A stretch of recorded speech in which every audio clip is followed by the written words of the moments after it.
ద్రాక్షారామం శైవ క్షేత్రంలో శివలింగం ధ్వంసం కేసులో పోలీసులు విచారణ చేపట్టారు. తోటపేటకు చెందిన వ్యక్తిని అదుపులోకి తీసుకున్నారు. నిన్న కాపాలేశ్వర స్వామి ఘట్టం వద్ద శివలింగాన్ని ధ్వంసం చేశారు. సీసీ ఫుటేజ్ ఆధారంగా నిందితుడిని గుర్తించారు పోలీసులు. నిందితుడు నీలం శ్రీనివాస్ టీడీపీ కార్యకర్త సోదరుడిగా గుర్తించారు.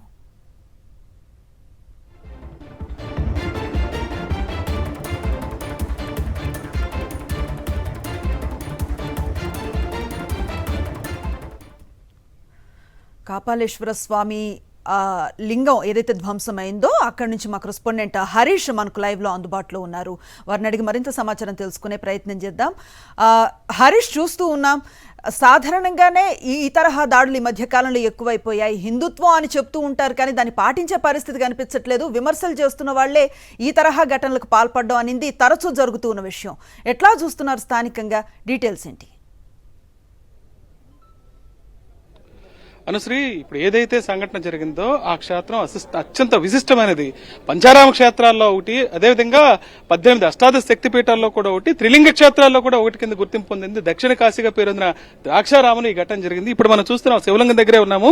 ఎక్కడైతే శివలింగం ధ్వంసమైందో ఎటువంటి సంప్రోక్షణ లేకుండా వెంటనే మరో లింగాన్ని అయితే ఇక్కడ ఏర్పాటు చేసేయడం జరిగింది. అసలు దీనికి సంబంధించి ఈ ఘటన ఎలా జరిగిందన్న పూర్వపరాలు ఏమీ చూడకుండా ఒకేసారి ఈ అంశాన్ని ఒక్కసారిగా పక్కదో పట్టించేందుకు వెంటనే ఇక్కడ లింగాన్ని ఏర్పాటు చేశారు. ఇంత విశిష్టమైన క్షేత్రంలో ఇలా విధ్వంసం ఎలా జరిగింది, ముందు అది కదా చూడాల్సిందని వైఎస్ఆర్సీపీ నేతలంతా తీవ్ర స్థాయిలో ఆందోళన వ్యక్తం చేశారు. అదేవిధంగా హిందూ సమాజ సంఘాలు కూడా పెద్ద ఎత్తున ఆందోళన తెరదీసింది. దీనికి సంబంధించి నాయకులు ఉన్నారు, ఏం మాట్లాడుతూ చూద్దాం. చెప్పండి, ఈ ఆలయం దాదాపు 11 శతాబ్దాల నుంచి ఉంది. 11 శతాబ్దాల చరిత్ర ఉంది. ఆలయానికి దక్షిణ కాశీగా గుర్తింపు పొందింది. ఈ ఆలయంలో ఇటువంటి సంఘటన చోటు చేసుకోవటం ఎలా చూడొచ్చు? ఈ విగ్రహం విధ్వంసం అనేది ఈ చిన్న విషయం కాదు. ఇది వెరీ సెన్సిటివ్.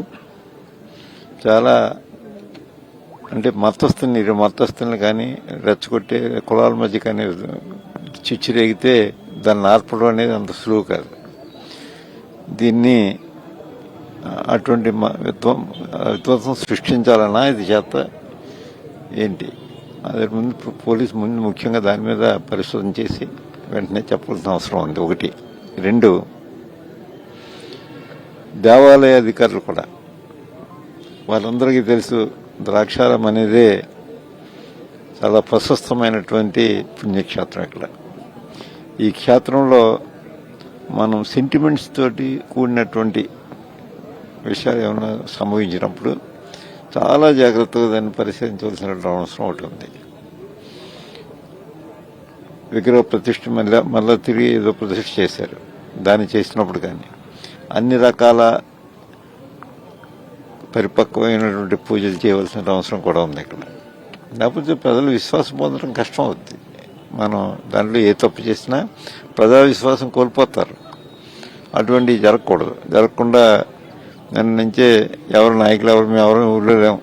అంటే త్రిమూర్తి గారు నేను అంతా తిరుపతి వెళ్ళి నైట్ వచ్చాము. మేము ఉదయం తెలిసింది మాకు ఇది తెలియగానే ఇక్కడ రావడం జరిగింది. మేము మరి ఇటువంటి సన్నివేశాలు వచ్చినప్పుడు పోలీసు ముఖ్యంగా అతి జాగ్రత్తగా దీన్ని పరిశోధన చేయాలి. నాకు ఇక్కడ పరిస్థితి చూస్తే ఏదో ఒకరి వల్ల అయిపోయిందని అంటే నేను నమ్మలేను. ఇది చాలా గ్రానైట్స్ ఇలా దాంతో ఎప్పుడో పెట్టిన విగ్రహాలు కూడా కాదు. మాకు కూడా తెలియదు. మాకు 75 ఏళ్ళ వయసు వచ్చినప్పటికీ మాకంటే పూర్వం నుంచి ఉన్నటువంటి విగ్రహం ఇది. మరి అక్కడికి ప్రతిరోజు ఈ సప్తపదార్థ స్నానం ఆచరించడం, ఆ శివునికి అభిషేకం చేయటం, వారు మనస్ఫూర్తిగా ఇక్కడ ఆ శివునికి నమస్కారం చేసి ఇంటికి వెళ్ళిపోతూ ఉంటారు. మరి అటువంటి విగ్రహించినప్పుడు మరి పటిష్టమైనటువంటి ఏర్పాటు చేయవలసిన అవసరం కూడా ఉంది. దేవస్థానానికి 6 రక్షణ సిబ్బంది ఉన్నారు. 3 నైట్ టైము, 3 డే టైం అంటే ఉన్నారు. మరి జరగడానికి అవకాశం లేదు. వాళ్ళు ఏమైనా ఏమాత్రం శ్రద్ధ వహించినా జరగడానికి కూడా అవకాశం లేదు. దీన్ని మరి పోలీసు వారు ఎవరినో అరెస్ట్ చేశారని కూడా వార్తలు వస్తూ ఉన్నాయి. దాని మీద వాళ్ళు ఇంకా రిపోర్ట్ ఇవ్వలేదు. ఇంకా వారికి ఇంకా ప్రెస్కి ఇంకా రిలీజ్ చేయలేదు. ఎవరు వీరభద్రరావా అవన్నీ వాళ్ళు చెప్తారు. పోలీసు చెప్పే వరకు మనం మాట్లాడకూడదు. దాంట్లో ఎవరెవరు ఉన్నారు ఏంటి ఇవన్నీ అంచేత ఇటువంటి సంఘటన జరిగినప్పుడు, దురదృష్టవశాత్తు ఇటువంటి సంఘటన జరిగినప్పుడు ఆ సంఘటనని కొంచెం వ్యాప్తి చెందకుండా నిరోధించే బాధ్యత తీసుకున్న సంతోషమే, దానికి నేను కాదని అన్నాను. కానీ సెంటిమెంట్స్తో కూరుకున్న వ్యవహారం కాబట్టి కొంచెం అతి జాగ్రత్తగా చేయవలసిన అవసరం ఉంది.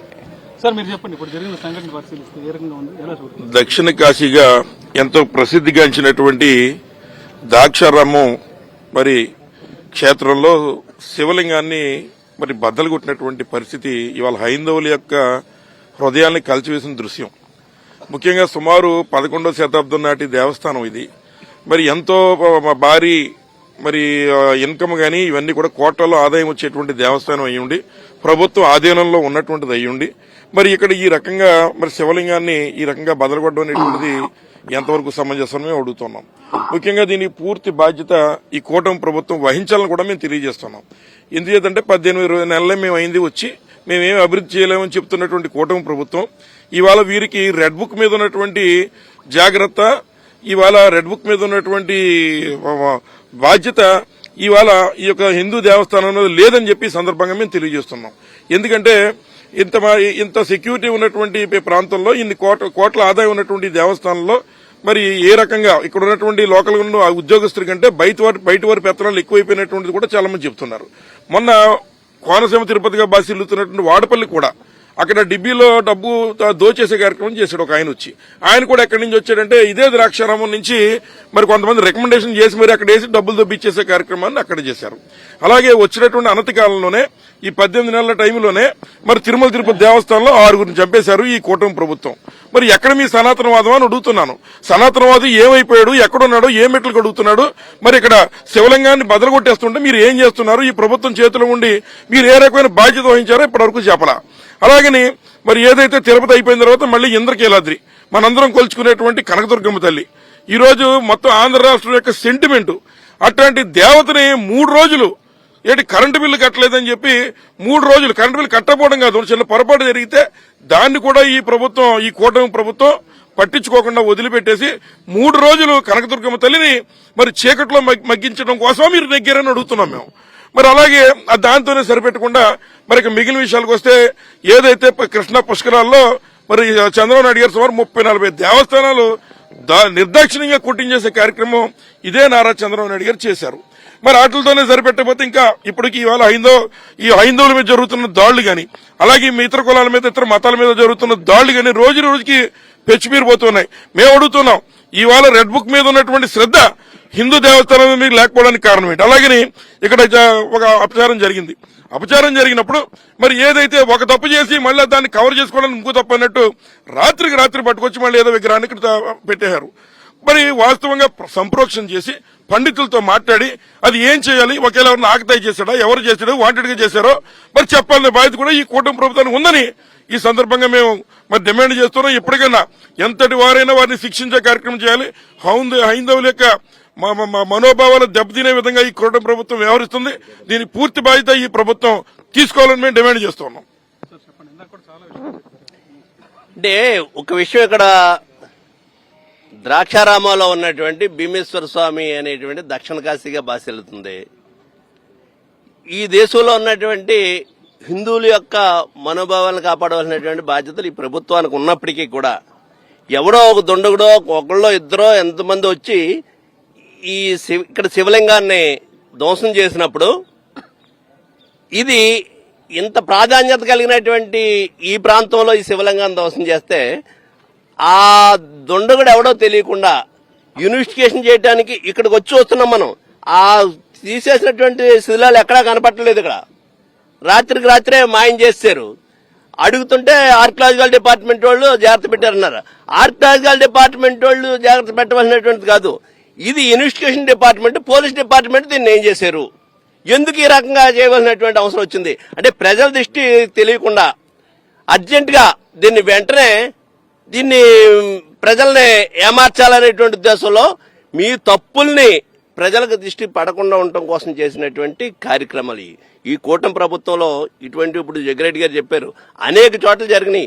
ఉత్తరాంధ్రలో 10 మంది 8 మందో చనిపోయారు.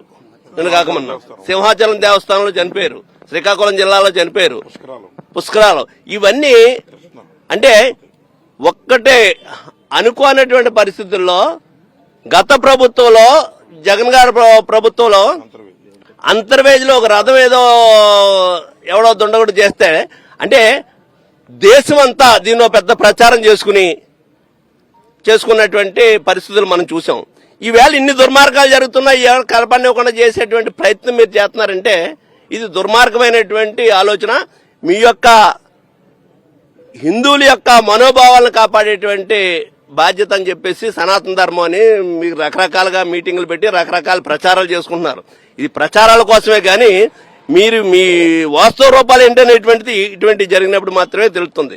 ఈ శివలింగాన్ని ప్రతిష్ఠ చేసేటప్పుడు చాలా ప్రాధాన్యతతో కూడినటువంటి శివలింగాలు ఇటువంటి జరిగినప్పుడు అందరినీ ఎవరైతే ఈ దీనికి సంబంధించినటువంటి వాస్తుకు సంబంధించినటువంటి వాళ్ళు కానీ ఈ వాళ్ళందరినీ పిలిచి మాట్లాడి ఏ విధంగా చేయాలి, ఎన్ని రోజులు సంపుష్టం చేయాలి, ఏంటి శాంతి కార్యక్రమాలు ఏం చేయాలి, ఇవన్నీ చేసిన తర్వాత ప్రతిష్ఠించవలసినటువంటి కార్యక్రమాన్ని రాత్రికి రాత్రే ఎక్కడి నుంచో ఒక శివలింగాన్ని పట్టుకొచ్చి ఇక్కడ ప్రతిష్ఠ చేసేటువంటి మీ యొక్క ఆదేశాలతోటి పైనుంచి వచ్చినటువంటి ఆదేశాలతోటి జరిగినటువంటిది కానిది వేరే ఇంకోటి కాదనేటువంటిది మేమందరం గట్టిగా డిమాండ్ చేస్తూ ఈ ప్రభుత్వాన్ని మేము డిమాండ్ చేస్తున్నాం.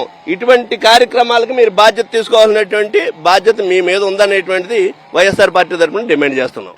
మీరు చెప్పండి, ఇక్కడున్న పరిస్థితుల్లో ఇంత పటిష్టమైన రక్షణ ఉండాల్సింది. వేల సంవత్సరాల నాటి చరిత్ర ఉన్న టెంపుల్ ఇది, ఆ లింగం కూడా. అర్ధరాత్రి ఈ సంఘటన జరగడం ఎవరిని బాధ్యులు చేస్తారు? ఈ కూటమి ప్రభుత్వం అధికారంలోకి వచ్చిన తర్వాత ధార్మిక క్షేత్రాలపై దాడులు జరుగుతున్నాయి అనడానికి ఇదో నిదర్శనం.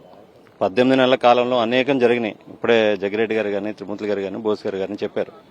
కానీ జరిగినప్పుడల్లా సమగ్ర విచారణ చేయకుండా నెపం ఎవరి మీద నెడుతున్నారంటే ప్రత్యర్థి పార్టీలపై, ప్రత్యర్థి వ్యక్తులపై నెపం నెట్టి చేతులు దులుపుకునే కార్యక్రమం ఈ కూటమి ప్రభుత్వం చేస్తుంది. సమగ్ర విచారణ ఎక్కడ ఈ రోజు ఏ రోజు బహిర్గతం చేయలేదు.